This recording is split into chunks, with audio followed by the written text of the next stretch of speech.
বিসমিল্লাহির রহমানির রহিম।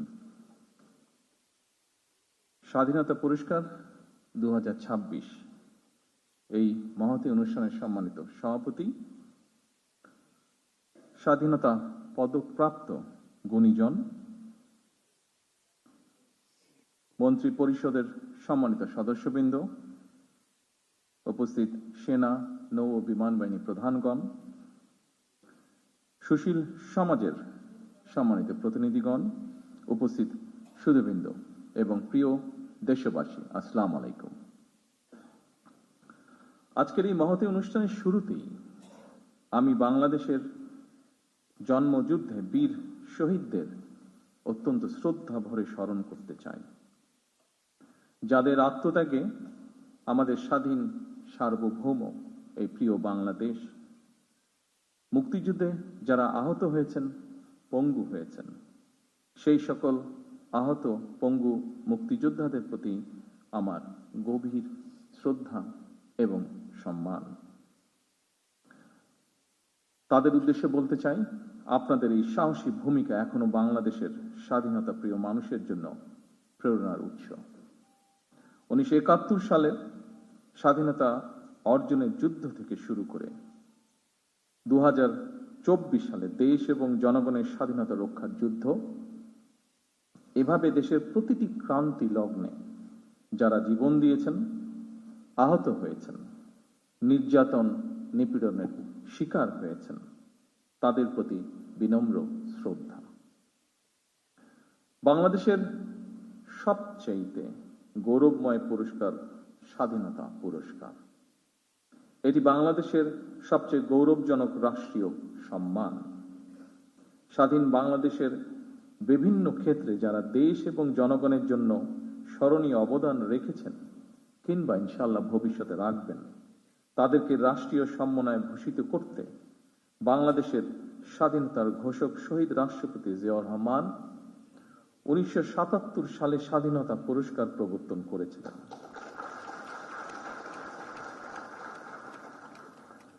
আজকের এই অনুষ্ঠানে আমি বাংলাদেশের স্বাধীনতার ঘোষক শহীদ রাষ্ট্রপতি জিয়াউর রহমান সহ স্বাধীনতা এবং মুক্তিযুদ্ধের ইতিহাসের সকল জাতীয় নেতার ভূমিকা এবং অবদানকে শ্রদ্ধা এবং ভালোবাসার সাথে স্মরণ করছি।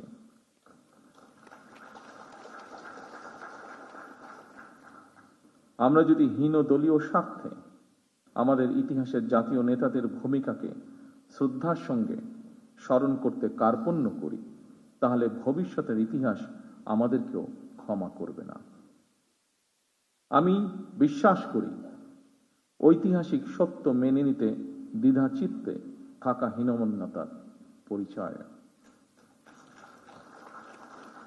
সম্মানিত উপস্থিতিবৃন্দ, স্বাধীনতা, মুক্তিযুদ্ধ, বিজ্ঞান ও প্রযুক্তি, চিকিৎসাবিদ্যা, শিক্ষা, সাহিত্য, সংস্কৃতি, ক্রীড়া, পল্লী উন্নয়ন, সমাজসেবা, জনসংখ্যা নিয়ন্ত্রণ, জনপ্রশাসন, গবেষণা ও প্রশিক্ষণ এবং অন্য কোনো ক্ষেত্রেও যারা গৌরবোজ্জ্বল ও কৃতিত্বপূর্ণ অবদান রেখেছেন, এমন ব্যক্তি, গোষ্ঠী, প্রতিষ্ঠান এবং সংস্থাকে প্রতি বছর দেশের সর্বোচ্চ জাতীয় পুরস্কার স্বাধীনতা পুরস্কার ভূষিত করা হয়।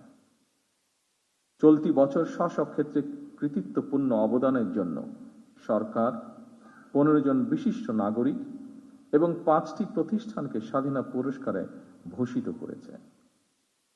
দেশে গণতন্ত্র প্রতিষ্ঠা এবং নারী শিক্ষা সহ দেশ গঠনে অসামান্য অবদানের জন্য বেগম খালেদা জিয়াও এবছর মরণোত্তর স্বাধীনতা পুরস্কার পেয়েছেন।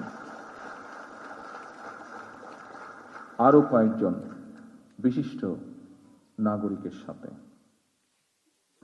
স্বাধীনতা পদকপ্রাপ্ত সকল গুণীজন এবং প্রতিষ্ঠানকে আমি আমার নিজের এবং দেশ ও জনগণের পক্ষ থেকে আন্তরিক অভিনন্দন এবং মোবারকবাদ জানাই। দেশ এবং জনগণের জন্য বিভিন্ন ক্ষেত্রে আপনাদের এই অবিস্মরণীয় অবদান বাংলাদেশকে করবে সমৃদ্ধ। আজ এবং আগামীর বাংলাদেশে প্রজন্মের পর প্রজন্ম ধরে আপনাদের এইসব অবদান প্রেরণার উৎস হবে বলে আমি বিশ্বাস করি। বাংলাদেশের গণ্ডি পেরিয়ে স্ব ক্ষেত্রে আপনাদের অবদান এবং সফল কর্মগুলো অদূর ভবিষ্যতে বিশ্ব দরবারেও সমাদৃত হবে বলে আমরা দেশবাসী বিশ্বাস করি দৃঢ়ভাবে। সম্মানিত সুধীবৃন্দ, অসংখ্য প্রাণের বিনিময়ে আমরা একটি স্বাধীন বাংলাদেশ পেয়েছি।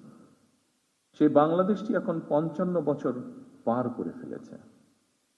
এত বছরেও আমাদের যেমন অনেক প্রাপ্তি রয়েছে, অপ্রাপ্তিও কিন্তু কম নয়। সুতরাং আমাদের প্রত্যাশিত স্বনির্ভর সমৃদ্ধ বাংলাদেশ গড়তে হলে প্রতিশোধ, প্রতিহিংসা কিংবা অযথা বিতর্ক নয়।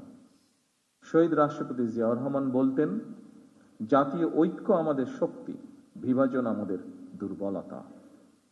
সেই কথা স্মরণ করেই বলতে চাই, আমাদের পথ মত ভিন্ন হতে পারে, আমাদের মধ্যে বিভিন্ন ইস্যুতে বিতর্ক বিরোধ থাকতে পারে, তবে আমাদের মধ্যেকার বিতর্ক বিরোধ যেন শত্রুতায় রূপ না নেয়।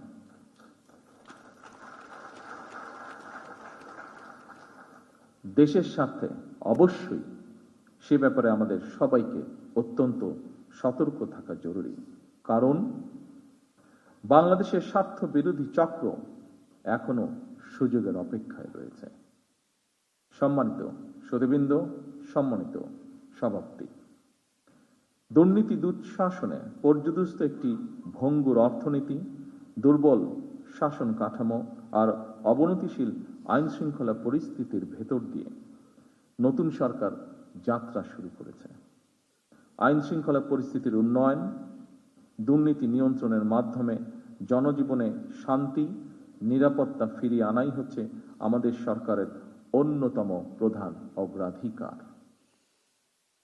বাংলাদেশের বর্তমানে এক বিশাল সংখ্যক কর্মক্ষম জনগোষ্ঠী রয়েছে। কর্মক্ষম এই জনগোষ্ঠীর জন্য কর্মসংস্থান তৈরির এই মুহূর্তে হচ্ছে বড় চ্যালেঞ্জ। শুধু অর্থনীতি নয়, ফ্যাসিবাদী শাসন আমলে আমাদের শিক্ষা ব্যবস্থাও বিপর্যয়ে নেমে এসেছিল। এমনকি ইন্টারিম গভর্নমেন্টের সময়ও শিক্ষা ব্যবস্থায় শৃঙ্খলা ফেরেনি দুঃখজনকভাবে। বর্তমান প্রতিযোগিতামূলক বিশ্বে টিকে থাকতে হলে দেশের শিক্ষা ব্যবস্থাকে আধুনিক এবং অবশ্যই কর্মমুখী করতেই হবে। শিক্ষা ব্যবস্থাকে বাস্তবমুখী করার কাজটিও আমরা শুরু করেছি। দেশের অর্ধেকের বেশি নারী। নারীদের জন্য নিরাপদ বাংলাদেশ গড়ে তুলতে না পারলে আমাদের কোনো উদ্যোগই সহজে সফল হবে না। এভাবে প্রতিটি সেক্টরকে চিহ্নিত করে সরকার কর্ম পরিকল্পনা বাস্তবায়নের কাজ এরই ভিতরে শুরু করেছে। জনগণের রাষ্ট্র পরিচালনার দায়িত্ব পাওয়ার আগেই আমরা বিস্তারিতভাবে দেশের জনগণের সামনে দলীয় ইশতেহার ঘোষণা করেছিলাম। রাষ্ট্র মেরামতের অঙ্গীকার নিয়ে আমরা প্রকাশ্যে জুলাই সনদ বাস্তবায়নের জন্য স্বাক্ষর করেছিলাম। জনগণ আমাদের প্রতিটি অঙ্গীকারের পক্ষে সমর্থন জানিয়েছেন। এবার আমাদের অঙ্গীকার বাস্তবায়নের পালা। সম্মানিত সকল উপস্থিতিবৃন্দ, আমরা ইতিমধ্যেই জনগণের সামনে দেওয়া অঙ্গীকার বাস্তবায়নের কাজ শুরু করেছি। আমরা দলীয় ইশতেহারে এবং স্বাক্ষরিত জুলাই সনদের প্রতিটি দফা, প্রতিটি অঙ্গীকার অক্ষরে অক্ষরে পালন করব ইনশাআল্লাহ। আমি বিশ্বাস করি ব্যক্তিগতভাবে পুঁথিগত পরিবর্তনের চেয়ে মানসিকতার পরিবর্তন অত্যন্ত বেশি জরুরি। বিএনপি সরকার যতবার রাষ্ট্র পরিচালনার সুযোগ পেয়েছে বারবার চেষ্টা করেছে এর প্রমাণ দিতে। সম্মানিত উপস্থিতিবৃন্দ, বৈশ্বিক যুদ্ধ পরিস্থিতির মধ্যেও আমরা সবকিছু চেষ্টা করছি স্বাভাবিক রাখার। বিশ্বের সকল দেশে তেল ডিজেলের দাম বাড়ানো হলেও আমরা জনদুর্ভোগের কথা বিবেচনা করে এখন পর্যন্ত এই সিদ্ধান্তটি নেইনি। এই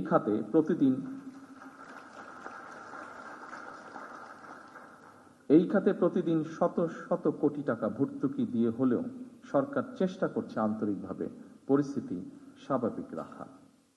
জনগণের সুবিধা নিশ্চিত রাখতে সরকার সম্ভাব্য সকল প্রকার প্রচেষ্টা অব্যাহত রেখেছে। কারণ বর্তমান সরকার জনগণের দ্বারা নির্বাচিত একটি সরকার। বর্তমান সরকার জনগণের কাছে দায়বদ্ধ সরকার। সম্মানিত উপস্থিতিবৃন্দ, প্রিয় সাংবাদিক ভাইরা, আমি আশ্বস্ত করতে চাই জনগণের বিচলিত হওয়ার কোনো কারণ নেই। তবে আমরা যদি সকলেই রাষ্ট্রীয় আচার অনুষ্ঠানে বাহুল্যের বর্জন, এমনকি পারিবারিক পর্যায়েও যদি অমিতব্যয়িতা পরিহার করি, তার জন্য আমি দেশের সকল মানুষকে অনুরোধ জানাচ্ছি। সম্মানিত সুধীবৃন্দ, আজ যারা স্বাধীনতা পদকে ভূষিত হলেন, আপনারা প্রত্যেকে জাতির গৌরব। আপনাদের মতন সফল মানুষরা আগামী প্রজন্মের সামনে দৃষ্টান্ত হয়ে উঠুন। এই প্রত্যাশায় আপনাদেরকে আমি আরো একবার ধন্যবাদ জানাতে চাই। যারা মরণোত্তর পুরস্কার পেয়েছেন, আল্লাহর দরবারে তাদের মাগফিরাত কামনা করছি। সম্মানিত উপস্থিতিবৃন্দ, আমি এই বলে আমার বক্তব্য শেষ করছি। আল্লাহ হাফেজ। বাংলাদেশ জিন্দাবাদ। মাননীয় প্রধানমন্ত্রীকে তার মূল্যবান ভাষণ প্রদানের জন্য সশ্রদ্ধ কৃতজ্ঞতা